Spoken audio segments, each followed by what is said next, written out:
morning, everyone.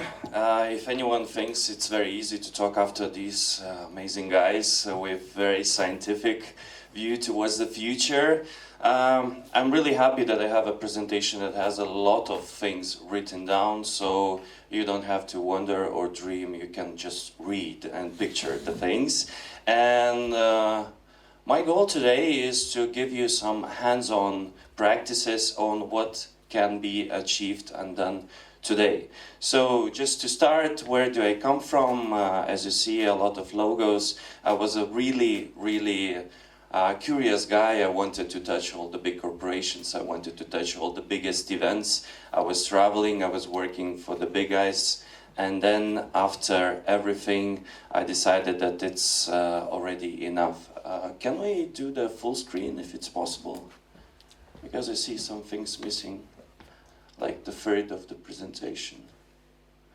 So, today I come from the Baltic Sandbox, and what is Baltic Sandbox we will see in the next screen, but I can just tell you, it's absolutely everything combined. The commercial background, the innovation, all the ideas, everything. And I just decided to create a company with my splendid colleagues.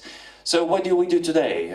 We have a very international team, and when I tell people that in Vilnius we have an accelerator that has only one Lithuanian person living in, and everyone else is foreigners, and we combine all the practices, we help with the innovation, we help with the investment, we help with fostering ideas, we help with finances, etc., etc., etc. But let's not talk that much about it. You can always go to the website balticsandbox.com and understand. So, what do we do in order to understand if a startup is a startup or not? We have a very simple three questions. Do you solve an existing problem? Do you solve it in a new and more efficient way, and are you scalable? If you have at least one no, congratulations. Live your decent, normal life and don't go to the startup world, because it's not an easy thing to do. Actually, I remember like a year ago I was talking to a very popular mentor that is traveling all across the world, and I said like, but honestly, when we look from the side at those startup founders, like I have two versions. How crazy do you have to be, or how intelligent do you have to be to quit your normal job that pays you money and your head is not aching? You just come back home, have your family, love them. What is wrong with you? He said both. You have to be as crazy and as intelligent in order to achieve something. So, startup journey. We see it's a very simple thing. We have 6 stages. First stage is an idea. An idea is basically a hackathon, or an idea is the stage when you walk the street and you think about something interesting and you really think that it's something that is a next big thing to happen. Then we have the MVP stage. I believe everyone knows it's minimal viable product that you can actually already show someone, or at least allow them to touch something that is in your head and prove that maybe it's a need. At this stage, 80% of the startups basically die because they don't reach it. Then we have another stage, it's called seed stage. Another 80% of the startups die. Then we have Series A stage. Guys get millions. What they usually do, they rent a very nice big office, they hire a lot of people, of course they buy the most expensive people, and they fail. Next stage is Series A and B. If you're there, we really believe that it's already okay. And today we have only 452 unicorns in the world. Imagine, more than 8 billion of people and less than 500 of unicorns that we have here. And if you don't believe me, there are 2 amazing websites that you can always go and test it. It's Startup Graveyard, and another thing is Startup Cemetery. Just Google them, open it, write your splendid, amazing idea and check it out. I believe it was already done. You can actually even go to the website. It has all the strategy, all the value propositions, everything. Just save your time, just copy from there and try to do it better. Maybe you will be successful. And why does it happen? Basically, I've talked to many people, and this actually the most relevant list of the problems that startups usually face. We can go through some of them. No market need, of course, the biggest problem. Run out of cash. That's what we do in the Baltic Sandbox. We really carefully look at the financials, because a lot of young and amazing guys, they're really delusional. For example, you're planning your startup, you're saying you're gonna raise some amount of money, and then you say like, we need 20,000 euros a year for the salaries. Really? Right, yeah, 20,000. And we will hire a few developers to help us with the building an MVP, really, with 20,000 combined. No, it's not possible, and you have to be realistic about it, and you have to understand how much money do you actually need to succeed. Then we have not the right team, get out-competed, pricing, cost issues, poor product, need or lack of business model, poor marketing, ignore customers. I love this one. Like, imagine a founder that knows what is needed for the market and he never listens to the customers that actually say like, this is wrong, this is not comfortable. No, you shouldn't be doing that. And of course, product is mistimed. Sometimes some great ideas are not in the right timing, and it's really a bad thing that is happening. So, how to fund yourself if you already have an idea or you will bring your idea out of this hackathon. Of course, there's plenty of ways for you to move on. Just to mention a few, everyone usually starts with Angel or FFF, you know what that means. It's friends, family and fools, right? The guys that really believe in your idea. You can always go to the crowdfunding, but nowadays when I look at the crowdfunding projects, what is missing? Everyone forgets that for a decent campaign on crowdfunding platform, you actually need 1 million or 2 million of euros. Don't forget that, because there's so many ideas, and if you really want to stand out, you need a hell of a money. It's a huge pile of money. Of course, you can always turn to the VCs, but as I've written here, show me your X100. Those guys will only give you money if you can prove them that you will grow 100 times. If you're not growing 100 times, don't go there and don't waste money. Those guys are private bankers that failed. They're really angry. So the most awesome idea that comes into the room, you'll be thrown out of the door, and you will actually sit in a bar with a pint of the beer and will think, why did I even started doing this project? Don't go there until you're ready. You can always actually turn to CVCs, and at least in Lithuania, not many of the teams are thinking about it. What is CVC? It's corporate VCs. We have huge corporations, and my colleagues were telling you about the bright future. The beauty in it is, with the technology, only a few people benefit, right? And that's the biggest problem nowadays in the world that everyone addresses. We can look at World Economic Forum, and it said, yeah, we have big, amazing teams of brilliant minds that create the technology, but who gets the benefit? Those top guys in the board, right?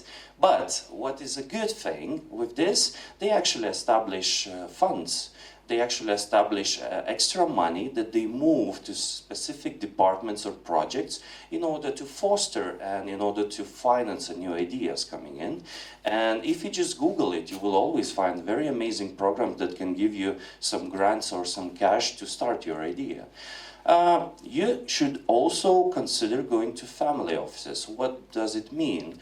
It's usually those very known families that created some companies, or for example, some specific very experienced guys that worked for the corporates for 20, 30 years, and they ended up, well, living a decent life, and they usually also have some money that is separated from their own budget in order to invest into the future. So, but then we think, are investors crazy? Why do they do it? And the problem is, no, they're not crazy, they're not angry, and even if I told you a story about the VCs before, it's not that bad. The problem is we have a lot of ideas. We really believe into the future, and we think like this is the idea. But that's a normal practice. If you spend 2 years thinking about some awesome idea, of course you love it. Of course you think it's the best idea. But there are some certain questions you have to actually clear out if you're already pitching for the money. So where is the market for that? Do you have the business? Very often I see amazing ideas, amazing solutions, but there's no business in that. And then it's a bit disappointing, because you have to understand, like, it can only work if it's gonna be, for example, funded by the government, by the municipality, by some other big funds of Europe. That doesn't require you to have the business model. But if we go down to the reality, every project has to have a business model. It has to have a market fit. And of course, your team. Investors invest into people. This is the biggest mistake that usually the teams do when they think that if they bring an amazing looking pitch, if they will spend half a year doing a website, if they hire the best copywriter, you do it for your future clients. You're not doing it for the investor. Majority of the investment funds or investors I was talking, they don't open your website. They never look at your product. They don't need it. They're only curious, what is the team behind it? Why do you really think that you can do it? The product, it's fine. They have a lot of products on the table. They need the team, they need to understand. And actually a very interesting story that I heard from Finland. It's this guy called Mark, I don't remember exactly, and he said like, that's the only question I usually ask during the pitch session. Like, how do you all know each other? And I said like, why? He said like, where? There's one way of doing it. It's like, you know what specific experience do you need, and you find those guys on LinkedIn, on Facebook, and you actually invite them to work with you. Another thing is when you are schoolmates and you met in the school, and the third thing is like you're friends forever. Because, why do he ask this question? Everything looks very awesome when it's on the pitch deck, etc. The problems start when you already have $500,000 of investment in your bank account. Believe me, people change, and they change so fast, and sometimes it's really difficult to continue doing the project. So you really have to carefully think about the team and how will you answer this question. Another very funny thing is you can always look at the pitch, and you can always see where the startup is really a team and when it's only done for the pitching reasons. You know, when this slide of team appears on the screen, and if you have all those pictures like split in the graph, yeah?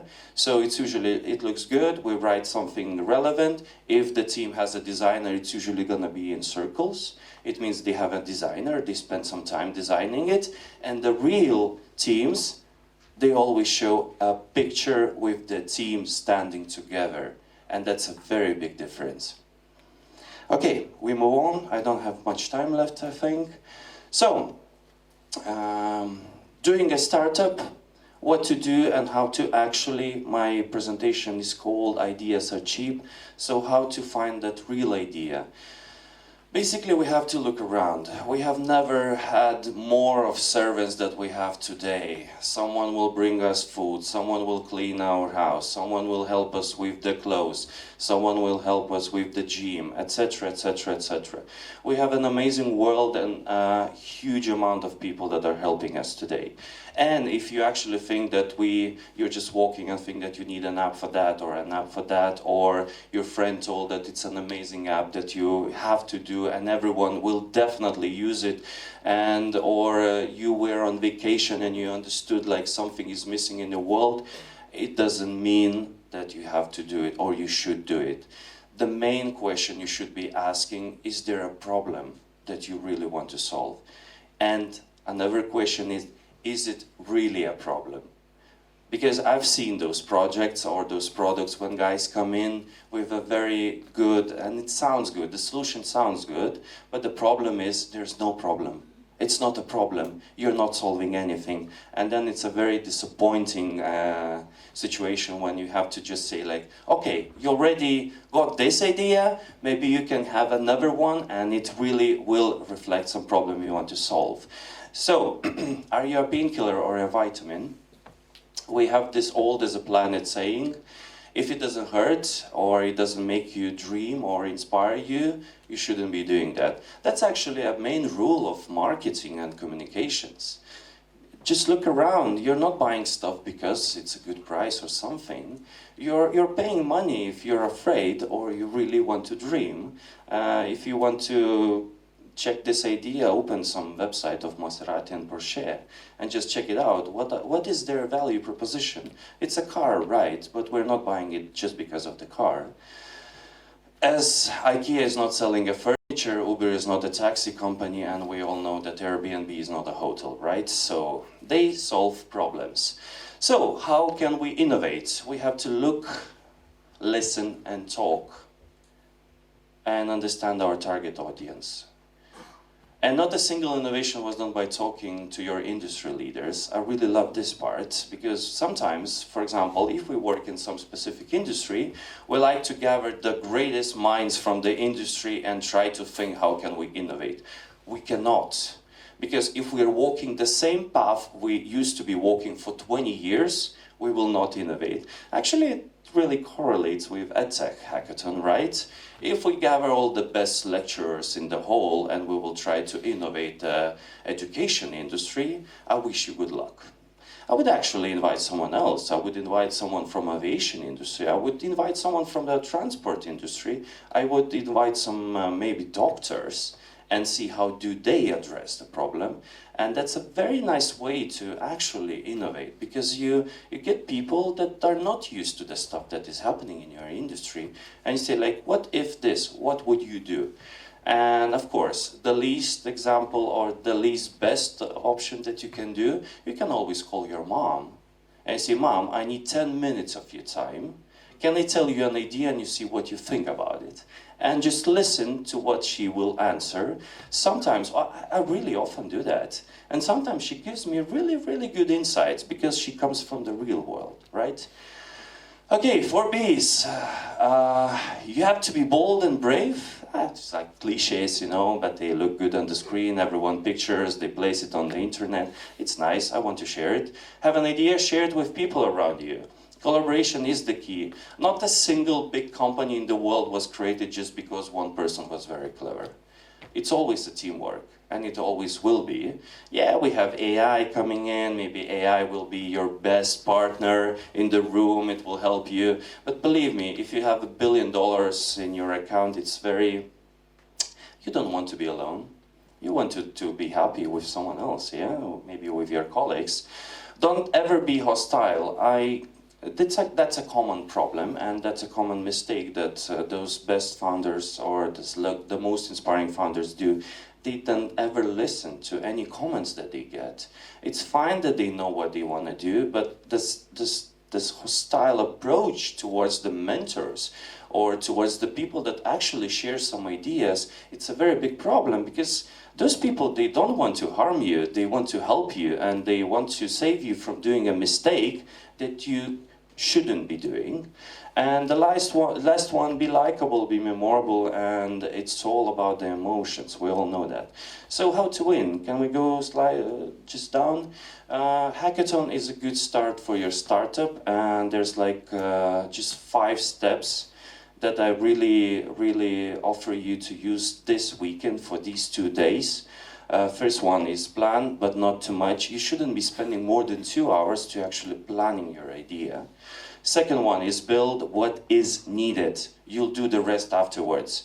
Just if you plan what you want to do in those 2 days, just do it. Nothing else is in need. Then stop early and don't break stuff. Everyone knows this thing. The more you look at your design, or the more you look at your project, the less you start to like it. Just stop it there. It's a hackathon. You have 2 days. You do it and don't break it, please. The fourth one is practice who will pitch. Usually, if we have a team of 3 people, the one that talks too much, he's going to pitch. it doesn't mean he's the best pitcher. Think about it, practice, it's very easy. All of the 3 people in the team, they should try to practice. You really will see that the one that speaks the less than that one, maybe he's a better pitcher, keeping in mind that you have only 2 minutes, right? And the last one present like there's no tomorrow. It's a game. We know that today and tomorrow we're in the game. So let's play the game. Some strategies to inspire you. I don't have time. Maybe I'll picture this and post it on the Facebook page. And if you need any answers or comments, you can always approach me. That's some basic strategies that you can take for your project, and they actually work. We can find if we look at the world, we will always fit some big companies in any of these. And so, almost the last slide. Since it's a hackathon, and tomorrow you're going to be pitching only for 2 minutes. So be clear on what you do and why, and leave the rest. It's not important. So if you need to contact me, here's my contacts. And thank you so much, and I wish you an amazing 2 days here.